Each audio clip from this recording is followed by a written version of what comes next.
오늘 이 본문의 말씀은 예수님께서 십자가에 못 박혀 돌아가시기 바로 직전에 제자들과 함께 유월절 음식을 함께 나눈 이야기를 기록하고 있습니다.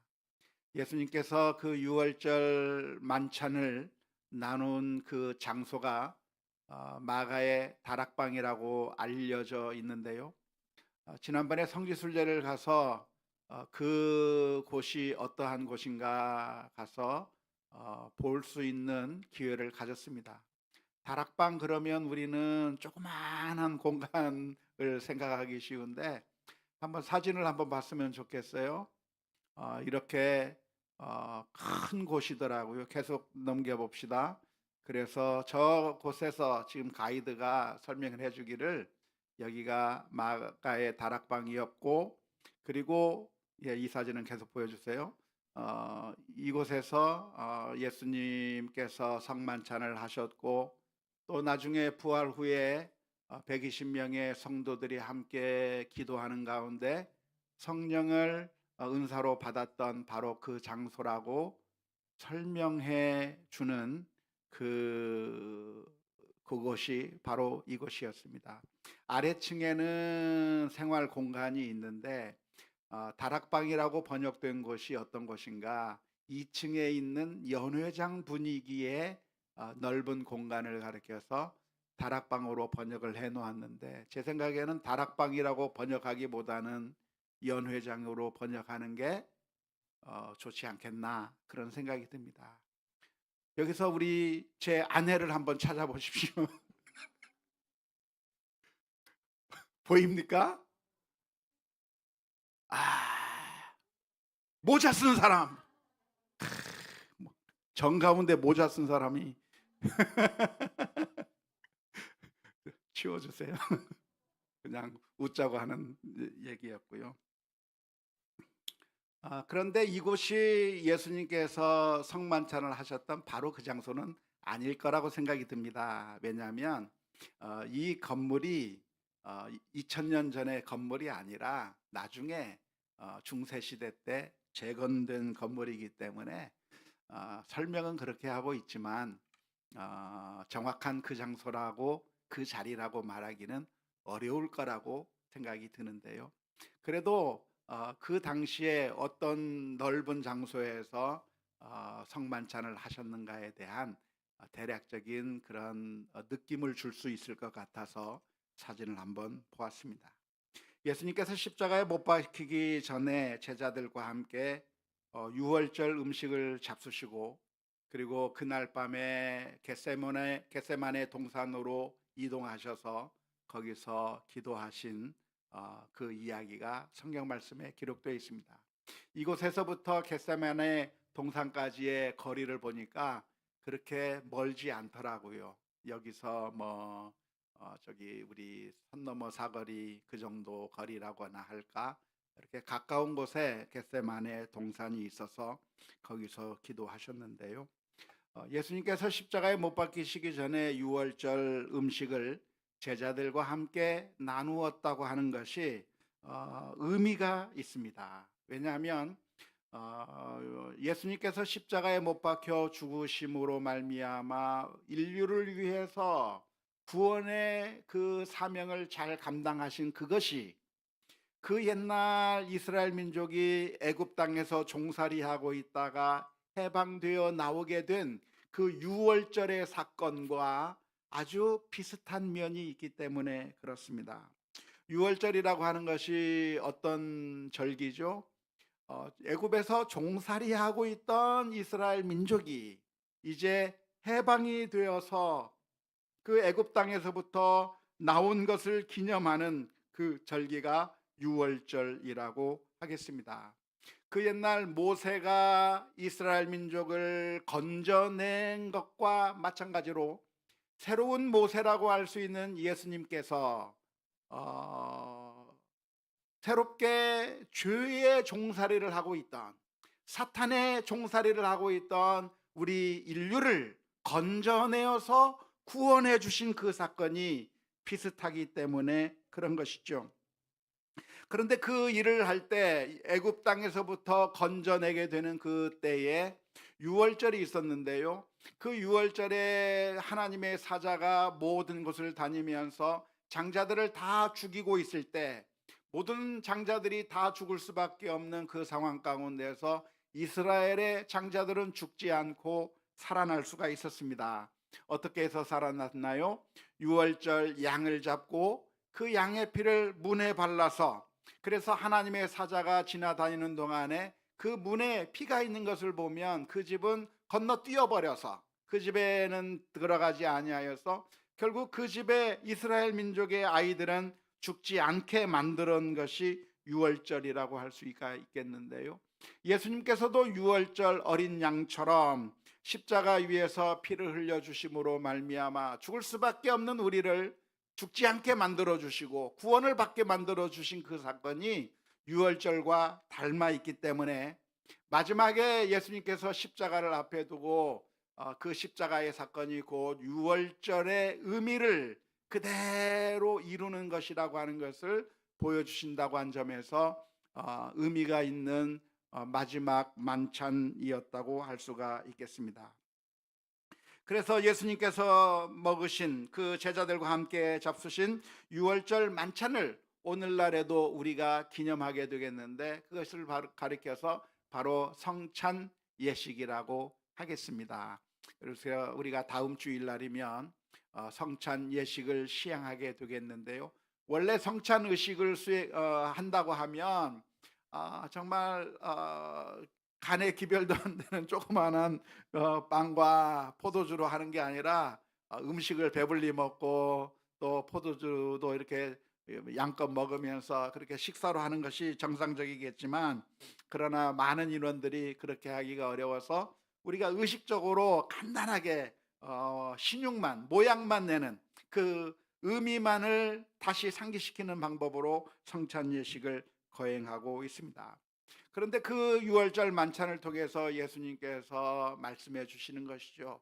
이것은 내가 너희를 위하여 주는 몸이니 너희가 이 양식을 먹어라. 내가 너희를 위하여 주는 양식이라 말씀하시고, 또 포도주를 주시면서 이것은 내가 너희들을 위하여 흘리는 피니 이것을 마시라고 말씀하셔서 우리가 사는 것이 마치 음식과 음료를 마시면서 우리의 육신이 사는 것처럼 우리의 영혼이 어떻게 사는가, 우리가 영적으로 어떻게 살아날 수 있는가, 예수님을 우리가 받음으로 말미암아 우리가 예수님을 육신의 살과 피를 먹고 마심으로 말미암아 살게 된다고 하는 그 의미를 아주 생생하게 전해주는 것이 성만찬의 의식이라고 할 수가 있겠습니다. 그런데 이 첫 번째 성만찬의 자리에 누가 있었는가? 12 제자들이 있었던 것이고,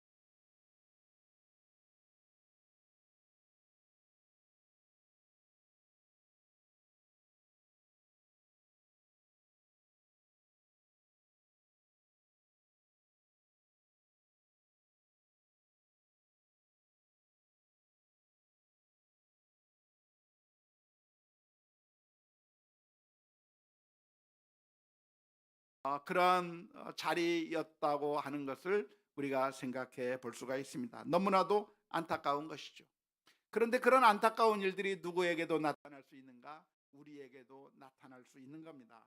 우리도 그럴 가능성이 충분히 있는 겁니다. 우리가 예배의 자리에 앉아 있기는 하지만 하나님 앞에 참된 예배를 드리는 것이 아니라 그냥 형식적일 수밖에 없는 것이고, 우리가 하나님의 말씀을 읽는다고 하지만 읽는 것이 형식적이 될 수가 있고, 우리의 신앙이 형식적인 것이 되어서 아무 의미가 없는 것이 될 가능성이 많은데, 따라서 오늘 저와 여러분들이 기도해야 될 기도의 제목이 있다고 한다면 우리의 마음을 주님께서 주장해 주셔서 우리의 마음의 묵상이 하나님 앞에 온전히 연락되기를 바랍니다.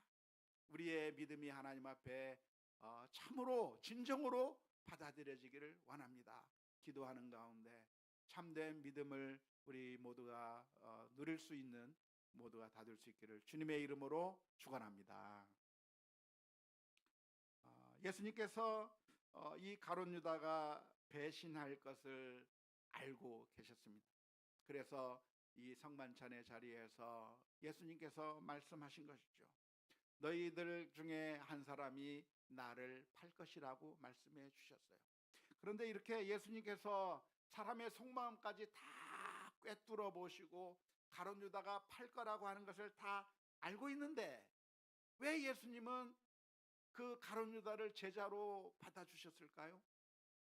왜 예수님은 그 가룟 유다가 예수님을 팔아 먹으려고 하는 그것을 막지 않으신 것일까요? 왜 그랬을까요? 저 같으면 아예 그냥 참여하지 말라고 했을 텐데, 저 같으면 저리 가 했을 텐데, 왜 예수님은 가룟 유다를 그냥 품으시고 팔아먹을 걸 아시면서도 제자로 받으시고 팔아먹을 걸 아시면서도 강제적으로 힘으로 어떤 조치를 취한 것이 아니라 그냥 이런 말씀만 하고 계시는 이유가 무엇이겠습니까?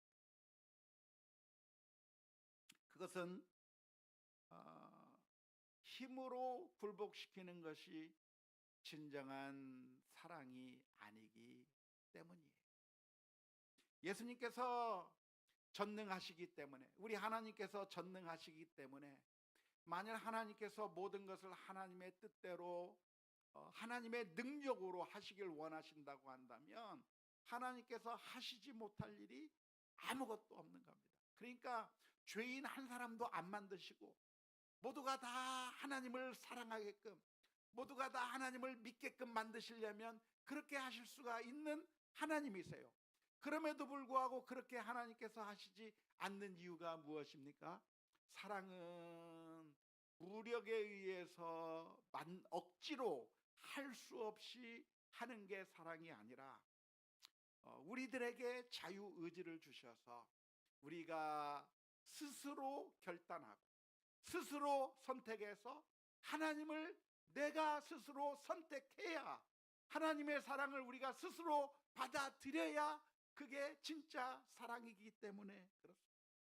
그래서 우리 주님께서 하시는 일이 무엇이냐면 우리들의 마음 문 밖에서 문을 두드리고만 계십니다.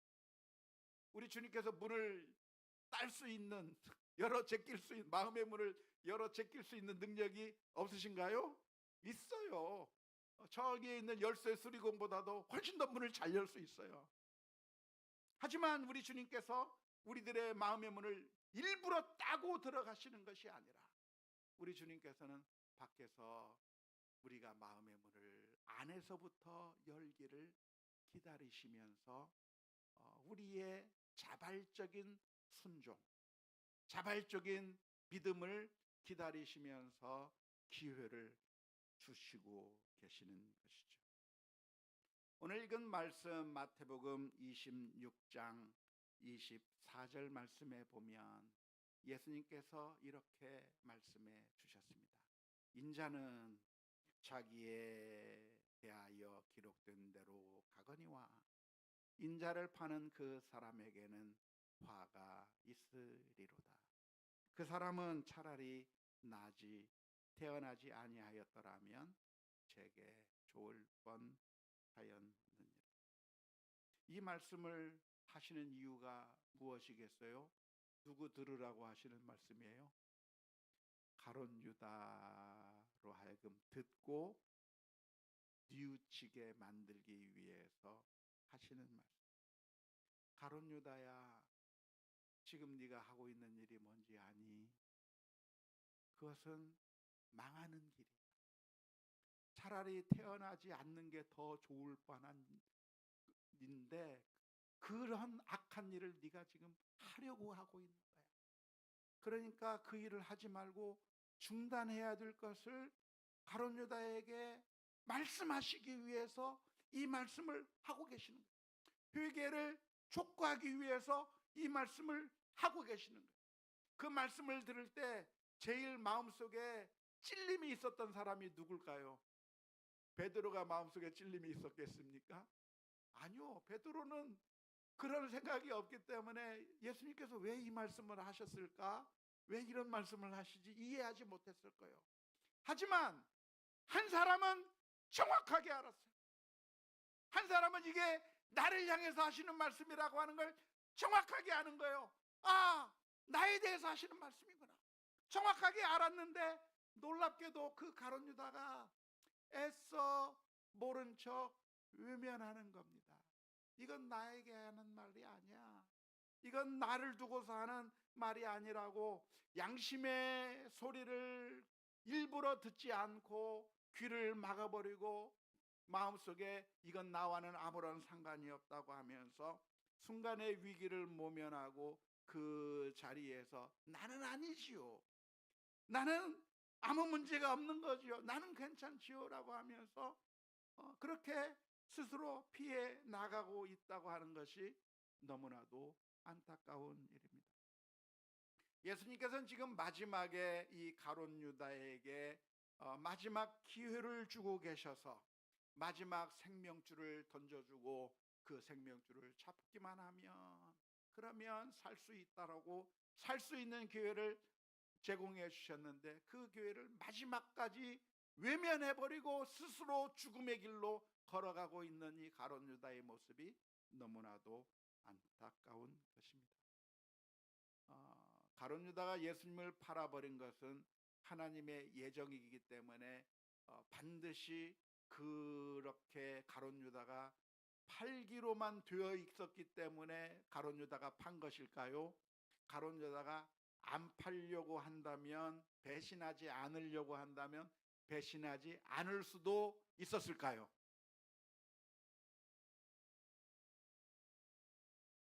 하나님이 예정하신 것 같기도 하고,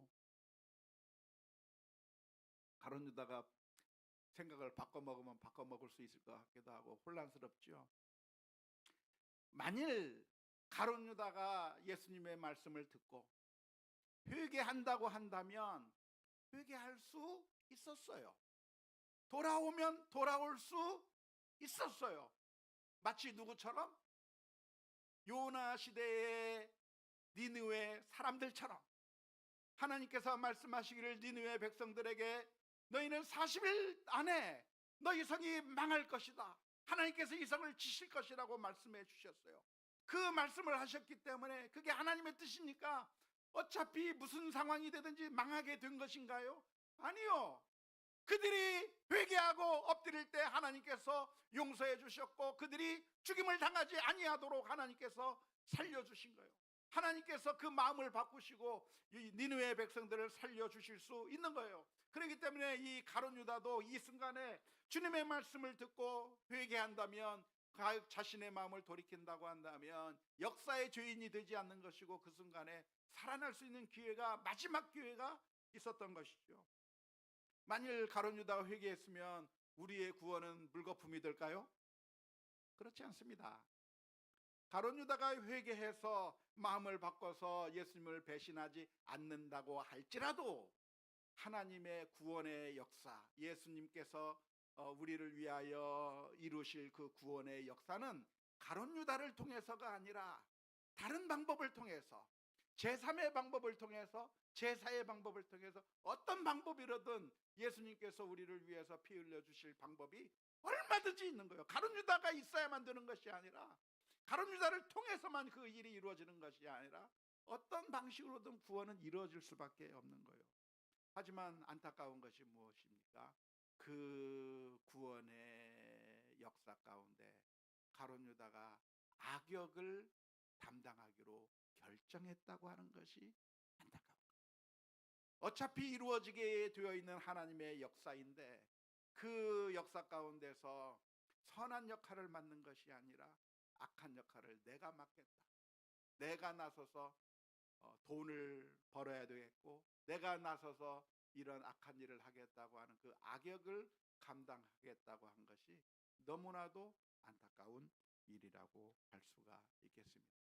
이와 마찬가지로 정반대의 경우도 생각해 볼 수가 있겠는데, 에스더서를 보면 하만이라고 하는 사람이 이스라엘 민족을 몰살시킬 계획을 세워서 이스라엘 민족을 몰살시키려고 했습니다. 그때 모르드게가 에스더를 만나서 이야기를 합니다. 에스더야, 네가 왕후의 자리에 있게 된 이유가 무엇이겠는가? 하나님께서 이 수많은 사람들 중에서 너를 왕후의 자리로 올려주신 이유가 무엇이겠는가? 바로 이때를 위함이 아니겠는가? 네가 왕에게 나가서 이스라엘 민족을 살리는 그 역할을 감당해야 하라고 권면하게 되는 것이죠. 그러면서 했던 말이 무엇입니까? 에스더서 4장 13절에서부터 14절까지의 말씀입니다. 모르드게가 그를 시켜 에스더에게 대답하되, 너는 왕궁에 있으니 모든 유다인 중에 홀로 목숨을 건지리라 생각하지 말라. 이때 내가 만일 잠잠하여 말이 없으면 유다인은 무엇으로 말미암아? 다른 데로 말미암아 노임과 구원을 얻으려니와 너와 내 아버지의 집은 망하리라. 내가 왕후의 자리를 얻은 것이 이때를 위함이 아닌지 누가 알겠느냐. 하나님께서 이스라엘 민족을 구원하실 그 선한 역사는 에스더가 없다고 해서 안 이루어지는 게 아니에요. 그 자리에 내가 왕 앞에 내가 나가지 않는다고 해서 이스라엘 민족이 망하는 게 아니에요. 이스라엘 민족을 구원하는 일에 모세가 나서지 않는다고 해서 이스라엘 민족이 구원받지 못하는 게 아니에요. 하나님께서는 하나님의 뜻을 반드시 이루는 거예요. 누구를 통해서든, 어떤 사람을 통해서든 반드시 이루시는 거예요. 그런데 만일 그 에스더가 자신에게 주어진 그 사명을 내가 외면해 버린다고 한다면, 나는 모르겠다 하면 이스라엘 민족이 망할 것인가? 아니라는 거예요. 이스라엘 민족은 에스더가 아니라 다른 사람을 통해서, 다른 방법을 통해서 하나님의 선한 뜻은 반드시 이루어질 것인데, 그런데 그 일에 선한 역할을 맡기로 하나님께서 세우신 그 역할을 내가 담당하지 않는다고 한다면 그 사람은 하나님의 놀라운 은혜와 축복에서 제외가 되는 거예요. 내가 이 놀라운 사명을 감당할 수 있는 기회를 놓쳐버리는 거예요. 선한 역할이든 악한 역할이든 마찬가지인 겁니다. 내가 악한 일을 하든 내가 선한 일을 하든 나 때문에 이것이 되고 안 되고가 아니라 온 세상을 다스리는 그 하나님께서 이 세상을 다스리고 움직이시고 하나님의 선하신 대로 이루어 나가질 것이라고 믿습니다. 그런데 거기에 사람들이 악역을 자처하고 나서는 거예요. 하나님께서 선한 일을 이루어 나가시는데 뻔뻔하게 악한 거짓말을 막 하면서 악역으로 영원하게 저주받을 역할들을 하겠다고 나서는 그런 어리석은 사람이 있고, 진실을 말하고 하나님의 말씀에 따라서 순종하며 사는 사람이 있고, 내가 이 순간에 어떤 역할을 감당할 것입니까? 선한 역할을 감당할 것입니까? 악한 역할을 감당할 것입니까? 원하기는 하나님의 역사가 이루어지는 그 엄청난 이 계획 가운데 선한 일에 사용되는 우리 모두가 다 될 수 있기를 주님의 이름으로 축원합니다. 오늘 우리들에게는 두 가지 길이 놓여져 있습니다. 어느 길을 선택할 것인가? 가룟 유다처럼 악역을 선택하며 차라리 태어나지 않았던 것이 더 좋을 뻔하였느니라 하는 그 말을 듣는 사람이 될 것인가? 안타깝게도 이 세상에는 그런 악역을 감당하는 사람들이 너무나도 많아요.